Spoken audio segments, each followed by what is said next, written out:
a special guest, Olutayo, who was just performing on The Wiz Live. And we have him here today to get some juicy news, you know. How are you, ladies? We're good. Thank you. Good. Now, before I start with anything, I need to ask you, how did you get your start in the entertainment industry? It was always a goal of mine to be a singer or a veterinarian, actually. The veterinarianism didn't work out. But Really? 16, my cousin convinced me to join dancing school, which was I was against at first.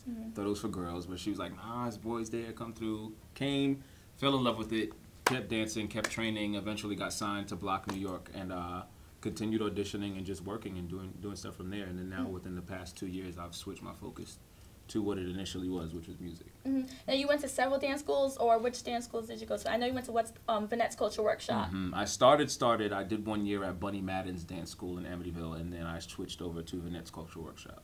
So wait a minute, you said music. Yeah. So are you a singer? I am a singer.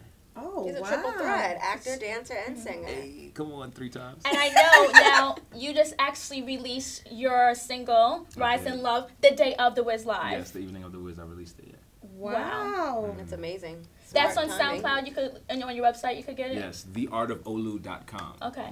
Could we get a little sample of A that? little swam. Put you on the spot right now. What's the key? I ain't never been in love before, but you changed it, you changed me. Never believed in luck before, but you changed it, rearranged me. I'll never be the same, never love again the way I love you. Panty dropper. Take my bra off. Let me get my bra. Nobody wants to see that big bra. Oh my gosh, I love that. Now I know you have 2 different types. You have the dance, you have the dance version, you have the regular singing lyrical version. We have Which the original version, and then we released the same night with it, the Fire Dance mix, just because it's a little bit more. You know, I'm a dancer first, so I wanted to do something that would appeal to my dancer crowd. So can I ask you a question? What's up? What was the first thing that went through your mind when you got the call for The Wiz?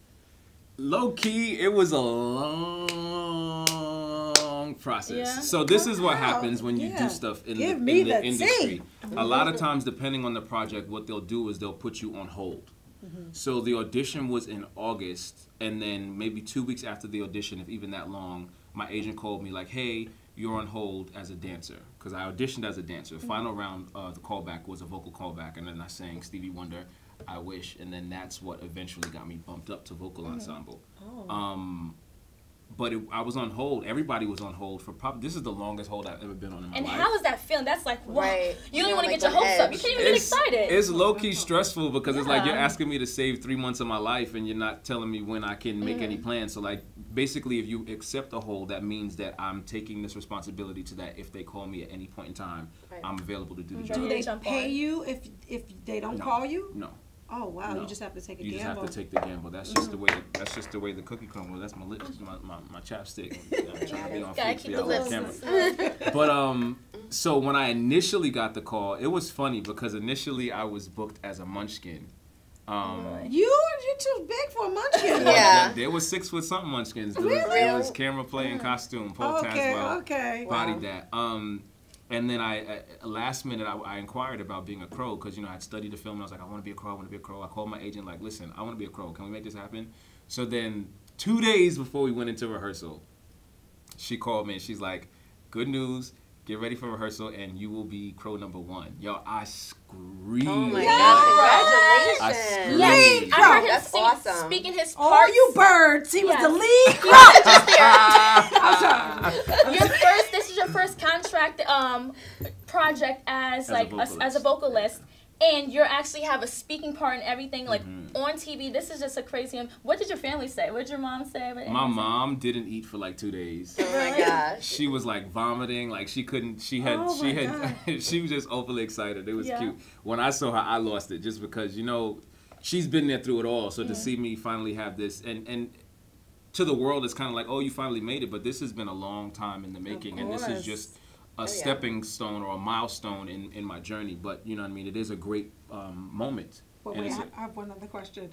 What did your social media do after and it's like, whoa, Like, tell me about your social media. Listen, the followers went up.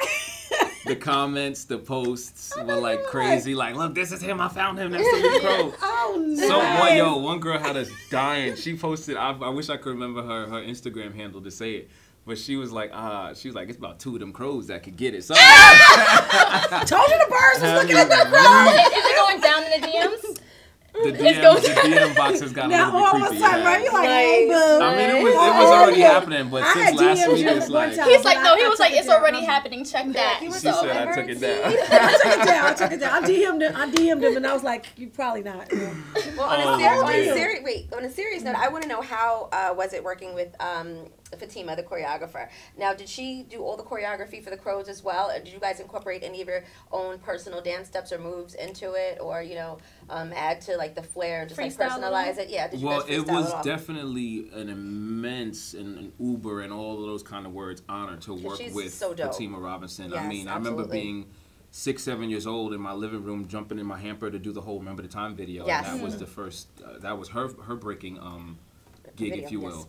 So to finally work with her, it was actually relaxing. She has like this aura about her that's just like, I mean business, but it's just very warm and it's very open, and so it was really a pleasure to work with her.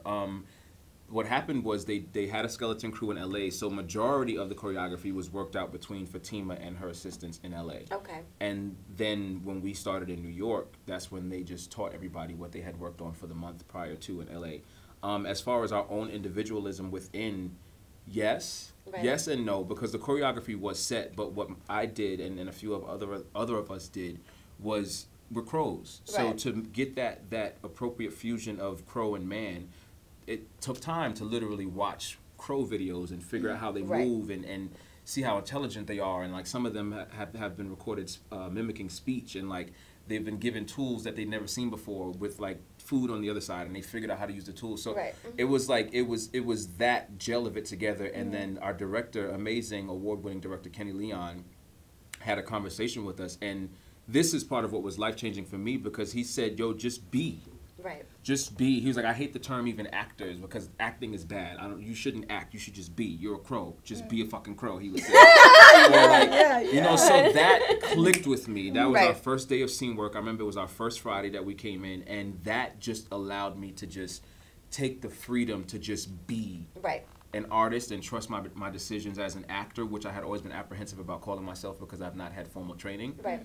But it was fun, and that's how we were able to throw ourselves in there. And then of course with the speaking roles, you're allowed to, he gave us a lot of freedom to just he said, whatever you do, just make it real, just ad-lib, just don't change the script, because Harvey wrote it, and it is what it is. The humor's in the script, the sadness is in the script. Keep the script what it is, but whatever you do and however you deliver it, make it real. It absolutely was real. Even you guys, your movements and things like that, when you were kind of doing the movement of the birds with your heads and things like that, like I was looking at all that, and I just thought it was amazing. You did like an excellent job. It was a lot of fun. I can imagine. Thank you so much. What was your favorite scene? Ooh, I mean, of course I'm gonna say my favorite scene was the crow scene. Because that was like my moment. No, but I don't have a favorite anything, I don't think. But a few of my favorite moments throughout was Atta Pearl. The way that Amber Riley sang that damn song, and the way she hit that home, I was like on the side in my crow costume singing, but like throw me in there. Emerald City was so much fun, especially with the specialty Vogue dancers, Daniel Polanco. Oh my gosh, that was amazing. And I love that. And Eric and Deshaun, like they really came in and added an extra special touch to what we had going on. So that was another favorite moment of mine. I think those were my two favorite moments. I love the new millennial and modern dances that they had in it, with the dap, Neo doing the dap and everything. That was really dope. It was super dope. And I think that it was... Whose idea was that? That was Fatima's idea, of course. And I think it was imperative for the new generation to connect with it in an honest way, to put things of the sort like that in there. Like, the movie was released when? In the 70s? Yes. No, was it released in the 70s? The first one, you mean movie. The Wiz? The Wiz on Broadway debuted in 1975. I don't remember the exact year of the movie, but whatever have you, the dances that they were doing in the movie were appropriate for that time period. So while it would have been great to have a little bit more technique inside of what we were doing, there was technique. And then again, was effective and it was relatable to the kids nowadays. Yes, it was. It definitely was. I think it was very smart and very excellent. cool for them. Definitely creative. Now I see Rise in Love is your single, but Olutayo, that's the website, or is that going to be the name of the album? The Art of Olu is my moniker. It's kind of just what I do. Because I'm a multifaceted artist, I had always had trouble with identifying with, am I a singer that dances, am I a dancer that sings, and I've come to the conclusion that I'm just an artist. Absolutely. Yes, Me putting together what I have on now is an artistry. Me speaking to you eloquently, that's artistry. So the Art of Olu is just what I'll do. I might be choreographing, I might be directing one day, I might be teaching a class, I might be speaking somewhere. So the Art of Olu, whatever I do and whatever comes from him through me. You don't want to be held back from anything. You're a performer. I have one question. Yes. Kevin. Yeah. Where the hell was Toto? I'm just saying. I know she's a comedian. Yes, she is. I just want to know. I'm just saying. Yeah. We all want to know. Let me say this. The viewers want to know, where was Toto? I hate that people were pulling from the performance and talking about where was Toto. No, excuse me. Okay, yes. Here's the thing. Thank you. We want to know what I'll Toto say was. in the 10 weeks of rehearsal that I was there, it never occurred to me that Toto was missing until people started asking where was Toto, because the script was just written so well. Also, what I'll point out, which a lot of people didn't pay attention to, which was notated a number of times, this was a readaptation of the stage play, not the movie. So in the stage play, it was as it was for us on December 3rd. Toto was in the beginning and Toto was in the end. He wasn't throughout. Okay, so we have an answer. Yeah. Back up. Oh, but Toto ran out there, and did they just grab any dog and just was like, listen, they talking too much about Toto. Let's just tell this dog to Let me tell you, Toto ran out. Toto be getting them checks. I'm gonna just say that right now. Toto be getting them checks. I'm not mad at Toto. Toto be chilling. Toto was like 10 years old. Actually, it was 2 dogs. It was Scooter, and I don't remember the other dog because he was kind of mean, so I didn't really mess with him. But they were rescue dogs, and like the family had them, and then when the kids grew up, the parents just decided we don't want the dogs anymore, so they put them in a shelter, and then literally the week of, they found them, trained them. But Toto, both of them are old. They found the dog and trained him in a week. So who not was in it? a week, Who but because I'm about to train my dog. My dog's still piecing everywhere. They handle us. Okay, so they went back. Yeah. But Toto be getting them checks, and Toto be chilling, and I wouldn't mind chilling and coming out for 2 scenes and getting that check. So what's happening next for you? What's happening next for me is I'm working on my EP. I'm promoting the single Rise in Love at theartofolu.com. Get it for free right now before I make you pay for it. Check that out. And I'm working on my EP. I'm going to be traveling a little bit in January to go and sit with my producer somewhere away. I need to get away from New York and just focus on the music. So that's what I'll be doing. And I love the visual concept. It seems it's really deriving from your culture. You're Nigerian. I love that you have the tribal paint and the wings. What does that mean to you other than like just your culture? What does the wings mean? I have this thing where I don't like explaining my art too much. Oh, okay. Because art is to be interpreted, not explained, in my opinion. Right. So it is what it is. I feel like it's obvious, but I'll leave you guys to figure out what it is, possibly. His wings from God. You know we what can I mean? interpret it, so you can Rise interpret in Love, yeah, okay. So I have one more question. You gotta get up somehow, right? Before we wrap everything up. Do you write your own music? I do write and your my own lyrics and things, the whole gamut, everything. I do. I don't.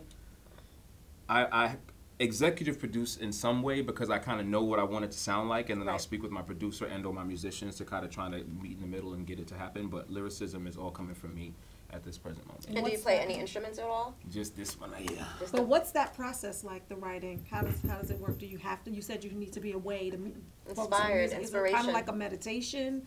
Does it come out of nowhere? Just get an idea, start writing. It happens in different ways at different times. Like my notes right now is full with just ideas and one-liners and just one verses and hooks and between my voice notes and my memo pad.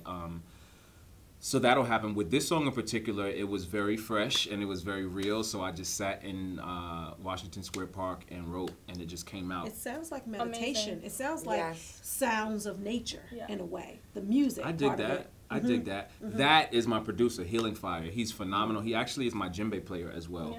Yeah. And he's a phenomenal human being and musician and artist. And that side of it was a culmination of my lyrical and my melody and his ideas fused together. Definitely, because Healing Fire, that was dope what he did. But your voice, when you just sung right now a cappella, that was sick with the deep voice. It was very dreamy, really feel-good music. Thank you. I love it. I can't wait to see what else you have to come. It's going to be coming. We got stuff coming. Just stay abreast. Now, I have to ask you, who, other than your inspiration, but who is an artist or a dancer, singer, performer, whoever that you want to work with in the future? There's a couple of different people I want to work with for different reasons. I definitely want to sing The Prayer with Celine Dion at some award show or something. Brandy has been always an inspiration of mine. I would love to do some type of a collaboration with Neo, Usher as well, Janet. I would work with Miguel. Miguel is dope.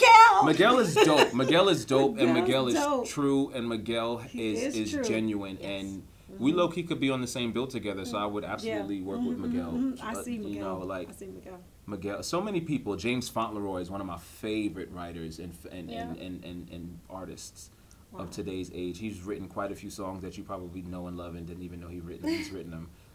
But yeah, off the top of the head, that's a few people that I would love to work with at some point. Hopefully you see this right now. That's great. Hey. Thank you so much for coming on What's the 411 and speaking with us. Thank you for Make having sure me, guys ladies. you check out his music, Rise in Love, and also check out his website. And make sure you stay tuned with us too. You come back on the show. Absolutely. Thank you for having me, guys. Thank you for tuning in. What's the 411 for entertainment?